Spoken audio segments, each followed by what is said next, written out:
what China sees happening in Ukraine is what they fear is happening in Taiwan, and they're correct. The United States wants to do with Taiwan exactly what they did with Ukraine in relation to Russia. They want to build up Taiwan as a NATO, American hegemony, military, de facto independent state.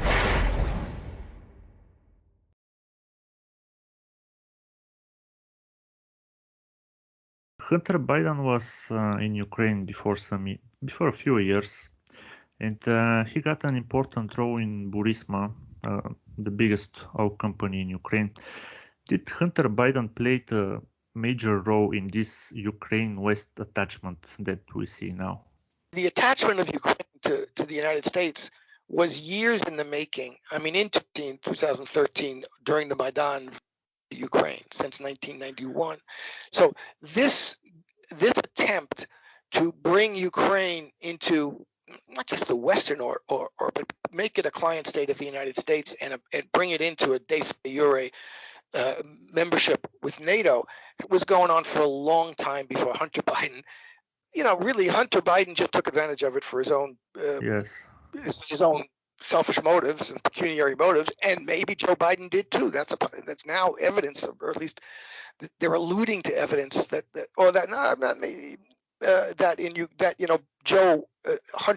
Hънтър Biden's alludes to says, 10% for the big guy, meaning his father.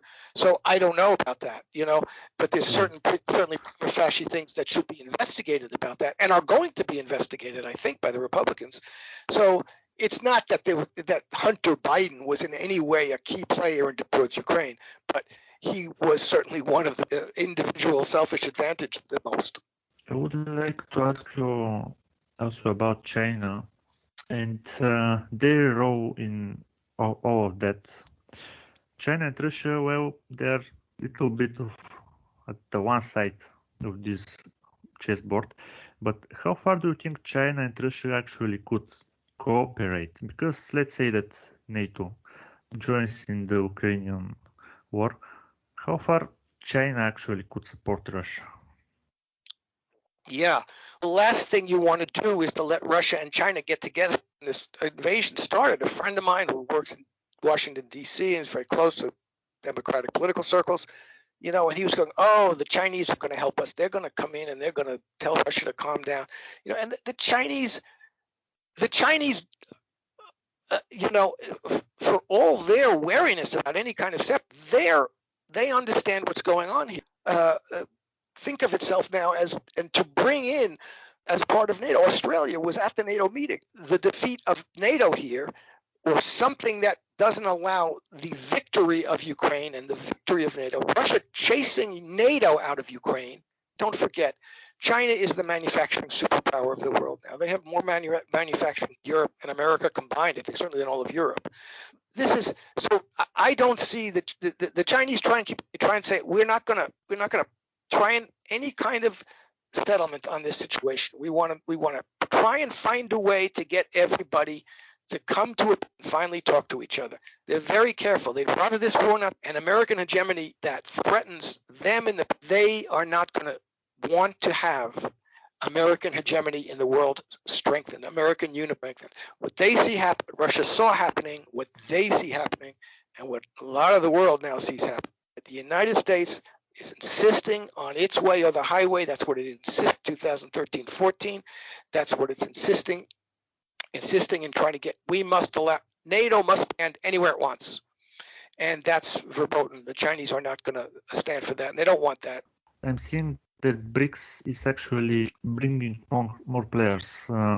Let's say that around 20 countries in BRICS. Is it BRICS some kind of a threat to the United States? Yeah, let me just say one more thing about NATO and China and Russia. Yes. What China sees happening in Ukraine is what they fear is happening in Taiwan, and they're correct. The United States wants to do with Taiwan exactly what they did with Ukraine in relation to Russia. They want to build up Taiwan as a NATO, American hegemony, military, de facto independent state, and that's something the Chinese will not allow. So the analogy for them and the threat for them is the threat of Taiwan being turned into the next Ukraine, which is happening. So they have to make sure they see that's not going to work. The United States went into this. Don't forget, in April, last April, he has the initial document. There was a lot going to be worked out, but this is Western leaders. I mean, Naftali Bennett from Israel says this was going to happen until the United States stepped in. So the United States, both Boris Johnson, at the urging of the United States, came and said to Zelensky, you can't sign this deal. If you sign this deal, we're going to abandon you. Okay, so that was him saying to Zelensky, you're on your own if you sign this deal. On the other hand, he said to Zelensky, if you don't sign the deal, we'll give you everything you need. That's why Zelensky is rightfully, why don't you need? I need this. I need F-16s. I need Atacams. You got to give me everything you need because I wouldn't have had. I have 100,000 more dead. You told me not to sign that deal. So that's why this is going on. But the reason and the West did that was because they thought they could defeat Russia. They thought not only the military weapon, give you the great HIMARS and Atacams and whatever, and birds and Abrams, and that'll defeat Russia. But also they thought the economic sanctions were going to sanctions from hell. The Russians couldn't stand it. The ruble would be rubble, and the Russian economy would be destroyed. This was going to create such upheaval in Russia that they would get them out of the war, because the United States has thought and they thought they had economic weaponry with Russia. And nobody in February to April 22 was sure about that. The Russians weren't sure about it. That they haven't destroyed Russia.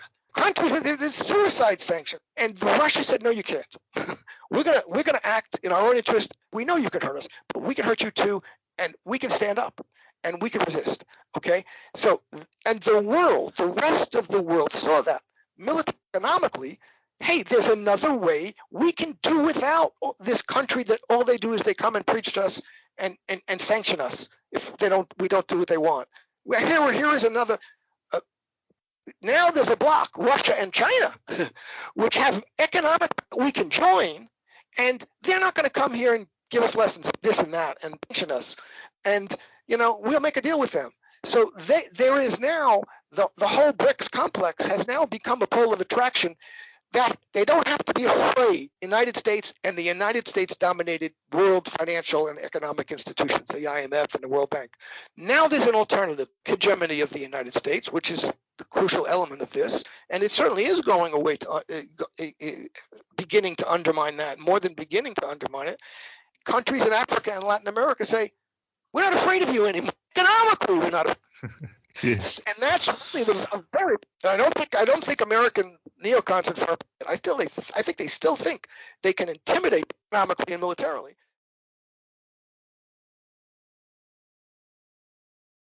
Благодарим ви, че изгледахте това видео. Ако желаете канала да продължи да се развива, да продължи да съществува, може да ни подкрепите, като си закупите чаша свобода. Повече информация за нея ще остане в описанието и коментарите под това видео. Също така можете да ни подкрепите и в Patreon, където ще имате достъп до ексклузивно видеосъдържание, част от което ще видите в момента на екрана. Също така ще получите и отстъпка за всички наши сегашни и бъдещи артикули, които са и които ще бъдат пуснати в продажба. Благодарим на всички наши абонати в Patreon и разбира се на тези, които изгледаха това видео. Благодарим ви и до следващия път.